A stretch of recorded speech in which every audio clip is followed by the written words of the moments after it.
È partita da Carbonia in modo simbolico ed ha raggiunto Connese di Iglesias la marcia organizzata dal Comitato Artigiani Liberi del Sulcis Iglesiente per sottolineare le difficoltà occupazionali ed economiche del territorio. La marcia raggiungerà nelle prossime settimane 118 comuni della Sardegna e confluirà infine a Cagliari per una manifestazione corale sotto la sede della regione. Il lavoro purtroppo qui è finito tutto, quindi noi facciamo questa marcia, l'abbiamo chiamata Savassillara Longa, perché toccheremo 118 comuni della Sardegna per sensibilizzare i sardi e dire ora basta tutto questo, ma soprattutto sensibilizzare la classe politica che non è esistente in questo momento, che senta a cuore veramente i problemi dei sardi e dicano anche loro ora basta, la Sardegna va riconosciuta e lottiamo soprattutto per l'indipendenza. Il Comitato Artigiani Liberi appoggia le iniziative di Dottor Meloni e chiede che venga riproposto il referendum, bocciato recentemente, per far esprimere ai sardi l'indipendenza della Sardegna dal resto d'Italia. Con l'indipendenza alcune accise che ci sono sui carburanti, sul gas, sull'elettricità,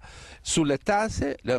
sarebbe subito dimezzato, per cui noi avremo la possibilità di ricominciare dal basso, dando la possibilità a tutti gli agricoltori di comprare per esempio le sementi a prezzo agevolato, perché avremmo acquistato direttamente dalla Repubblica Sarda tutto dai grandi produttori che esistono nel mondo.